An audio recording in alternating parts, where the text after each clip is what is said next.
नमस्कार मित्रांनो, आज आपण अँटीलॉगचा अभ्यास करणार आहोत.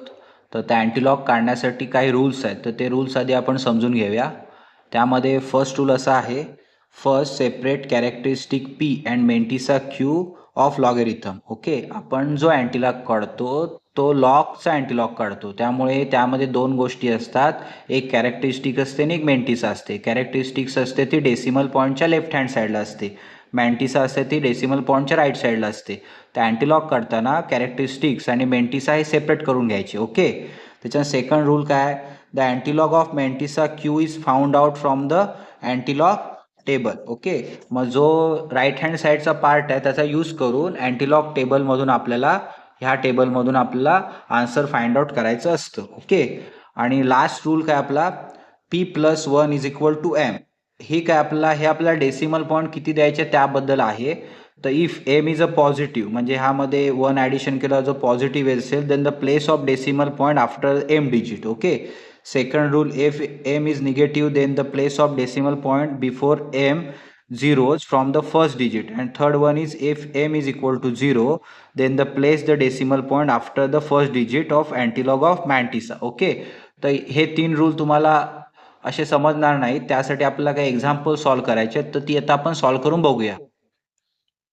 तर आपलं फर्स्ट एक्झाम्पल आहे अँटीलॉग ऑफ बेस 10 2.9586. ओके, तर आता आपण जे रूल बघितले त्यानुसार आपल्याला लेफ्ट हँड साईडचा पार्ट सेपरेट घ्यायचा आहे आणि राईट हँड साईडचा पार्ट सेपरेट घ्यायचा आहे. ओके, सो लेफ्ट हँड साईडचा पार्ट हा 2 आहे, तर आपण इथे 2 ॲज इट इज असा लिहूया वेगळा. ओके, सो राईट हँड साईडचा पार्ट आपला किती आहे, 9586. तर अँटीलॉग फाइंड आउट करताना डेसिमल पॉईंट हा कन्सिडर करणं अत्यंत आवश्यक आहे.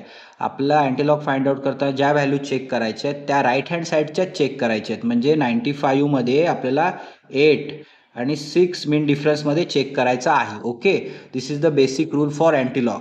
तर आपण 95मध्ये 8 आणि 6 बघूया कुठे आहेत ते. तर 95 आपल्याला दिसेल इथे, 8 नंबर इथे सेकंड कॉलम बघून घ्या. ओके, सो 95 खाली आहे आपला. 95 बाय डेसिमल पॉईंट तुम्हाला इथे दिसेल, तर नाही म्हणून डेसिमल पॉईंट कन्सिडर केला जातो. 9078 आणि 6ला 12, सो आपला काय मिळेल आन्सर बघा, 9078 plus 12, so answer is 9090. Okay, ते आपण इथे असं लिहून घ्यायच्या समोर 9090. आपण हा राईट हँड लेफ्ट हँड साईडचा पार्ट जो 2 आहे तो इथे लिहिला होता. तर आपला बेसिक रूल आहे M plus one. M plus one याचा अर्थ हा एम असतो. Okay, so M plus one म्हणजेच 2 प्लस 1 दॅट इज 3. तर आपला हा जो 3 नंबर मिळाला आहे त्याचा रोल काय आहे ह्या आन्सरमध्ये, की राईट हँड साईडला 3 डेसिमल पॉईंट शिफ्ट व्हायचं, 1 2 अँड 3. सो आपण इथे डेसिमल देणार. So final answer is 909. This is the antilog of base 10 2.9586 909. Okay, this is the answer.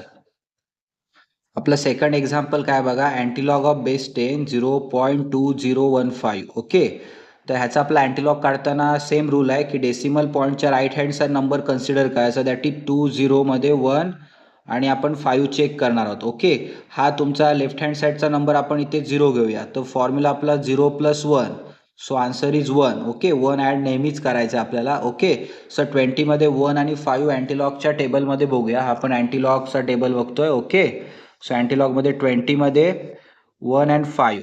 ठीक आहे, तर 20 बघा, 20मध्ये 1 दॅट इज 1589 आणि 5 पुढे गेल्यावर 2, so 1589 plus 2, 1589 plus 2 that is 1591. So answer आपण इथे 1591 असं लिहायचं आहे आणि हा एक नंबर आला आहे, सो एक डेसिमल पॉईंट राईट हँड साईडला शिफ्ट व्हायचं.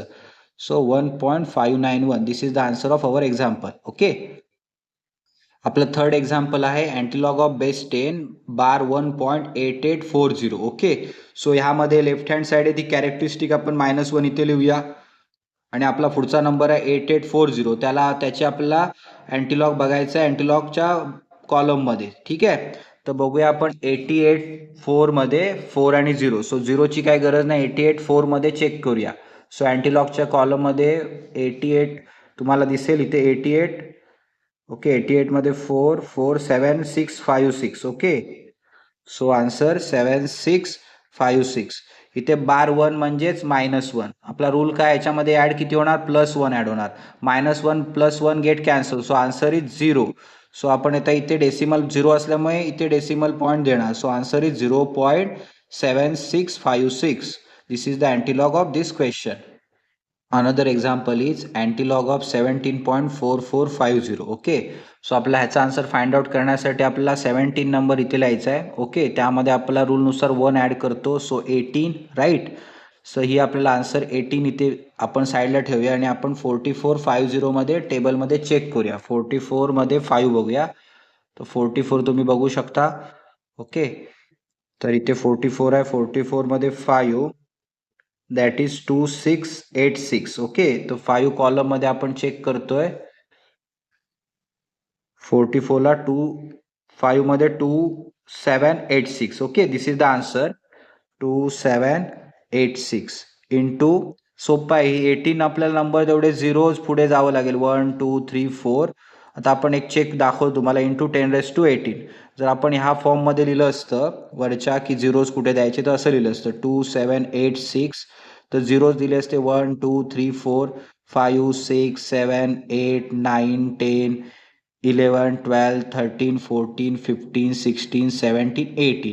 ओके, मग ते हे सगळं इम्प्रॅक्टिकल आहे. आपण नोटबुकमध्ये किंवा एक्झाममध्ये अशा पद्धती लिहू शकत नाही. तर आपण झिरोज कमी करतो आणि पॉवर फॉर्ममध्ये लिहितो. ओके, म्हणजे बघा 1 2 3 4 5 6 7 8 9 10 11 12 13 14 15 16 17.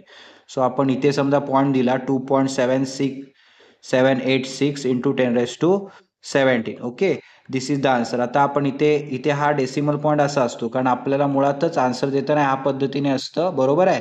सो ह्याच्यामध्ये 0 असतो इथे ह्या बाजूला. जेव्हा आपण नुसतंच कॅरेक्टरिस्टिक मेंटिसा चेक करतोय त्यावेळेला अँटीलॉगची, तर एक डेसिमल पॉईंट शिफ्ट झाल्यामुळे 2.786 into 10⁻17. This is the answer of our example.